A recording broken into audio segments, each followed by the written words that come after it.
Hello, everyone, and welcome to the final session of Politico's AI Summit. And I'm very pleased to welcome Michael Kratsios, the United States' Chief Technology Correspondent, for a one-on-one interview. Welcome, Michael. Thank you so much. I'm so delighted to be here. Thank you so much for having me. It's great to be speaking, Michael. Well, the first thing we get into is what the United States is doing on artificial intelligence. And if I can ask you just to, while you're explaining it, also draw a bit of a contrast for us with what the EU has done, the very rules-based approach that the EU is taking on AI. Yeah, thank you so much for that question. AI is one of the core technology areas which this administration has prioritized essentially from day one. Our first effort was to try to find what was the appropriate vehicle to help drive a national strategy here in the United States. And we opted to take the executive route, and President Trump signed an executive order that launched the American AI Initiative. And that's our sort of whole of nation approach to driving and maintaining American leadership in artificial intelligence.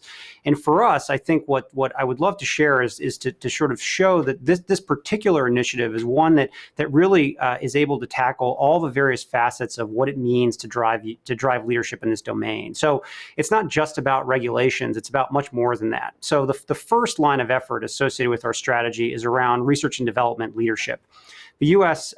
Currently spends about $1.5 billion a year on non-defense AI R&D. So it's very critical that we're able to coordinate those efforts across a number of our agencies and continue to prioritize it.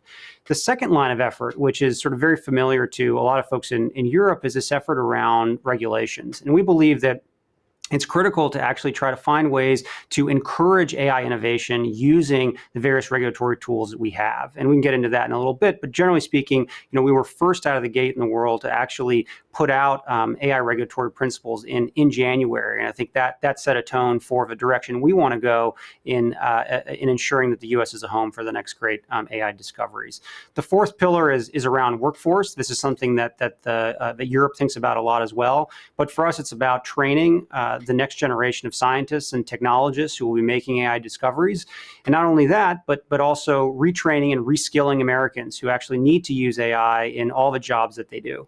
And the last line of effort is around international engagement. And this is one where we deeply believe that the U.S. must work with its partners and allies across the globe to help ensure that the next great technological discoveries are made in the U.S. and in the West. And we've pursued that through a number of forums like the G7, the G20, the OECD, and a number of bilateral relationships as well that I'm happy to get into. Well, thanks. And I want to get you on to some geopolitical subjects because it's a geopolitical thing. But just briefly, a couple days ago, you announced that the U.S. was entering a research and R&D partnership with the U.K. Was that easier to do because the UK is now out of the EU? And should we read anything into that? Or what can you tell us a bit more about that partnership? Well, at a macro level, any bilateral agreement is certainly much simpler to pull together than multilateral agreements. But I think that speaks more broadly to that fourth line of effort I was discussing. It's critical for us to work with our allies and partners around the globe to coordinate on research and development. We believe that fundamental to artificial intelligence is continue to drive the actual science and discoveries that are so critical to this field.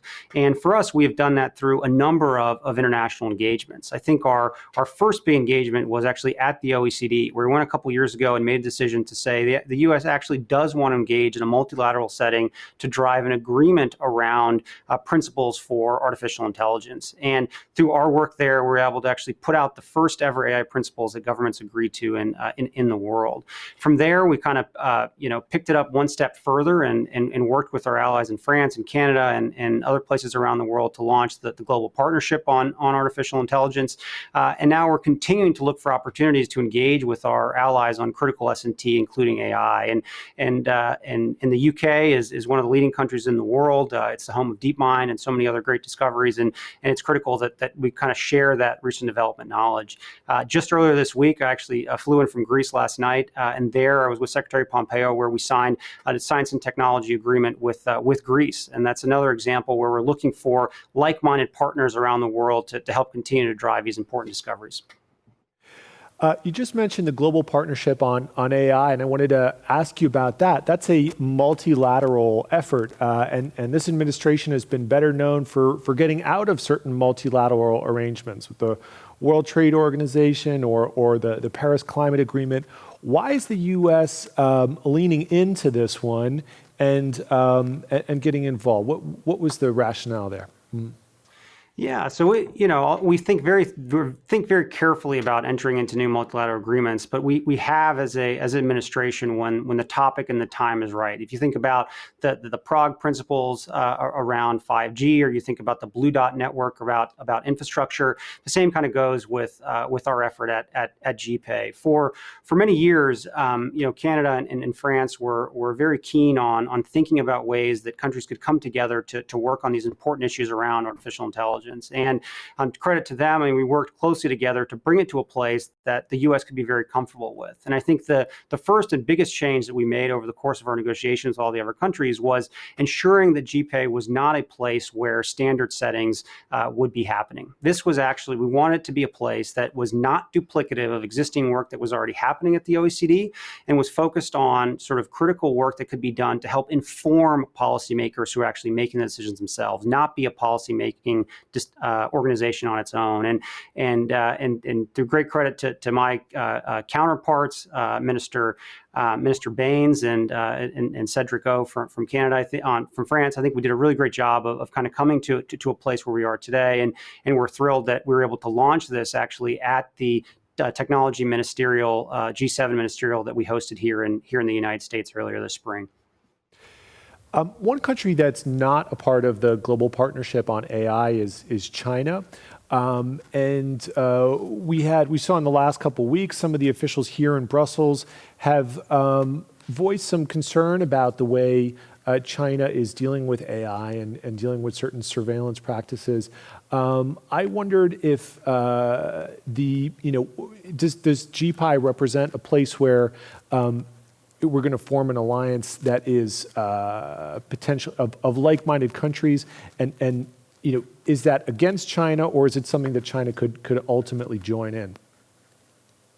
Well, look, it's very obvious that the Chinese are twisting, the CCP is twisting this particular technology to do things that are in pretty violent conflict with some of the values that underpin our societies here in the United States and in Europe. When AI is used to surveil ethnic minorities, to imprison ethnic minorities, to censor the internet, to create sort of dystopian credit scores, to restrict the movements of people around the country, these are the uses of this technology which run very counter to the way that most Europeans and Americans think about the world. So for us, what was critical when we developed the OECD AI principles, we want to develop with our values underpinning all those principles. And that's what we did. And now if you want to be a member of GPay, you have to actually agree to the OECD AI principles. And as it stands now, there are many countries around the world through their uses of this technology would not be able to meet that standard. So for us, we're hoping to not only, and I think that the long-term thinking around GPay is that it's not only going to be OECD countries. We're going to be able to open the envelope and bring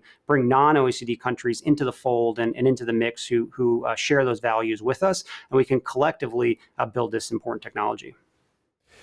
Just a quick word, because we're here in Brussels and speaking to some of the most influential Brussels policymakers.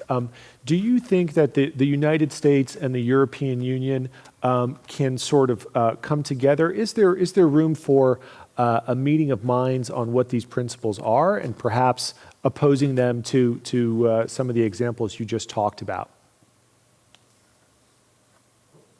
Done that. I mean, we did it last year with the signing of the OECD AI principles, and we moved forward with GPay. So I think we're in a very great direction and kind of already have the foundation set on the principles themselves. I think now the real hard work comes from individual countries who are thinking about, and even in Brussels from sort of EU-wide perspective, of how do you actually put some of these in practice when it comes to regulatory approaches. And sort of the U.S. I think put out the first marker in the world in January of this year, where we put out the AI regulatory principles. And we think those can be a very valuable and important model for a lot of other countries around the world who are thinking about how do you implement these actual principles. And it has to be a sort of sector-specific approach, which is not a one-size-fits-all regulation for AI writ large. And it has to be one that really keeps civil liberties and other and very important other values in mind when you're creating those. So for us, I think there's a lot of great work and dialogue that we can have as we kind of think through our individual regulatory approaches.